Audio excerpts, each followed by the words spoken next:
Can a 10-watt Class AB amplifier really get loud enough to be considered a lease breaker? Well, I just spent the last few weeks with this little amp, and I even got out the old decibel meter just to see how loud it could really get. Let me tell you all about my experience with the Gjallarhorn next. As I mentioned in my previous review of the Rekkr amplifier, as soon as the Gjallarhorn was announced, I bought one right away as I was intrigued by a small, low-powered Class AB amplifier by Schiit Audio. Now, even though this little guy is small, it definitely does not feel cheap, weighing in at 8 pounds. Now, more importantly, the description online says that this little amplifier can play loud enough to be a lease breaker, aka really annoy your neighbors, or in my case, everyone else living in my house. I just had to find out if this was possible. Now, before we talk about just how loud I was able to get this little amplifier, let's first talk specs and start with power. The Gjallarhorn's power ratings are 10 watts into 8 ohms and 15 watts into 4 ohms. But more importantly, if you want to run these as little monoblock amplifiers, you can actually boost the power ratings in mono mode up to 30 watts into 8 ohms. Now, here's an interesting fact that I read on Schiit's website where they claim that 10 watts out of the Gjallarhorn with 95 decibel efficient speakers is like 100 watts of their Vidar amplifier into 85 decibel efficient speakers. Now, my vintage Klipsch Heresy speakers have a sensitivity rating between 96 and 99 decibels. So this should make a good pairing with this low-powered Gjallarhorn. Let me give you my first example. For all the audio testing with the Gjallarhorn amplifier, I used my Schiit Saga Plus preamp, and like I mentioned earlier, the amplifier is connected to my vintage Klipsch Heresy speakers. Now, I don't have any tone controls when I'm using the Saga Plus preamp, so whatever tones that I get out of this little amplifier is what I have to live with. I first listened to Jeff Parker's Four Folks album that was released late last year. Now, I'm a child of the 90s, so I grew up listening to a lot of Jeff's previous band, Tortoise, and I've really enjoyed following his solo career in the last few years.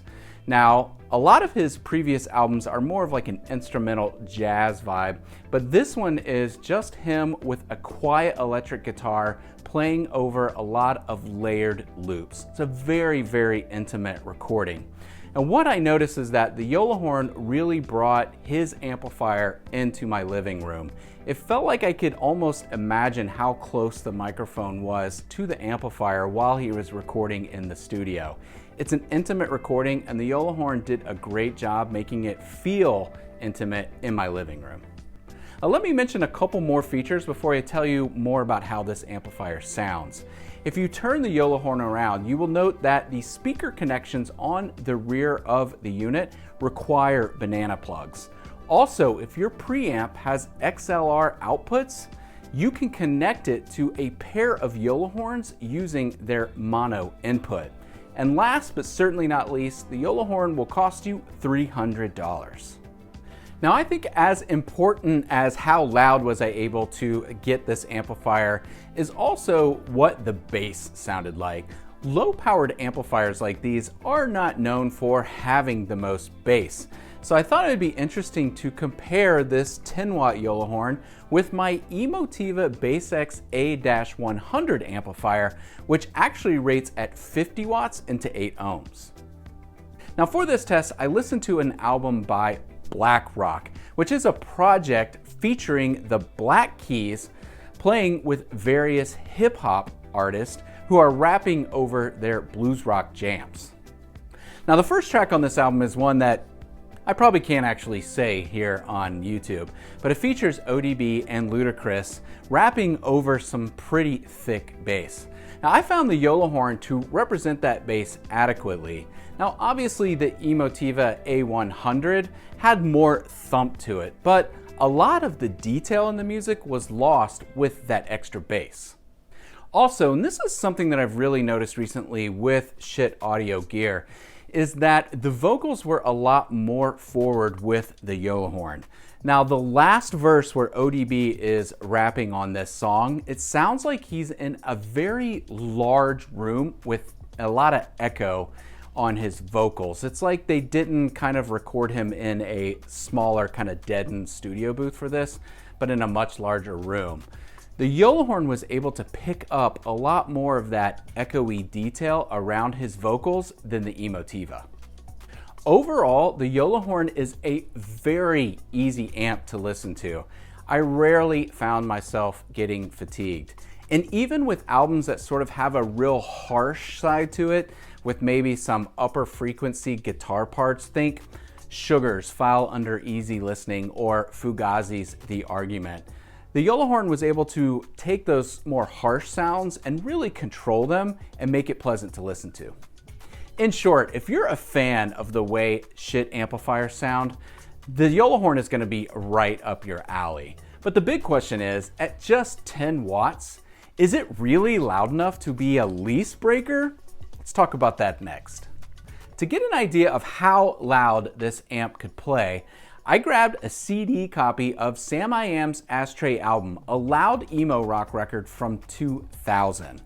I was home alone, which is very important to note, and I turned the volume knob on the preamp as loud as I could get it. And I took a decibel reading with my meter and it registered as high as 95 to 96 decibels.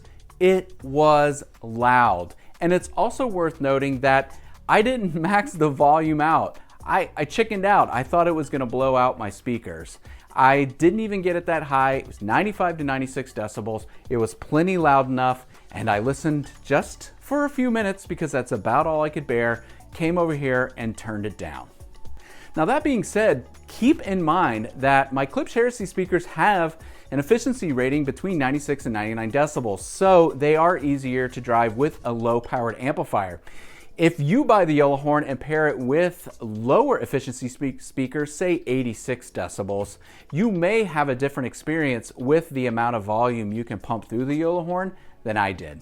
So on their website, Schiit claims that this little 10-watt amplifier can play loud enough to be a lease breaker, aka annoy your neighbors, aka make everyone in your family very unhappy with the amount of volume that you are listening to your music with. And you know what? After my test today, I absolutely believe them. Now, one more question you may be asking is, should you buy the Rekkr or the Yola horn? Well, I bought both, and what I have noticed is that the Rekkr amplifier at just 2 watts per channel is perfect for a desktop system. I actually took the Yola horn amp to work as well, and the 10 watts were nice, but at just 2 watts, the Rekkr did an excellent job. And to be honest with you, it has not left my office since I took it there. But what I did notice is that the Yola horn is much better suited for a home audio system. You know, I jokingly put the Rekkr amplifier with these vintage Klipsch Heresy speakers, and it sounded okay. But the music really came alive when I plugged up the Yola horn to those speakers. So, all that to say, Yola horn, home stereo, Rekkr desktop. Now, speaking of the Rekkr amplifier, I just recently released a video comparing that amplifier to a popular Class D model, the IEMA T9 Pro. Now, you may have no interest in the IEMA T9 or Class D amplifiers, but within that video, I still discussed a lot of the pros and cons of the Rekkr amplifier. If you'd be interested in learning more about the Rekkr, you can do so by watching this video here.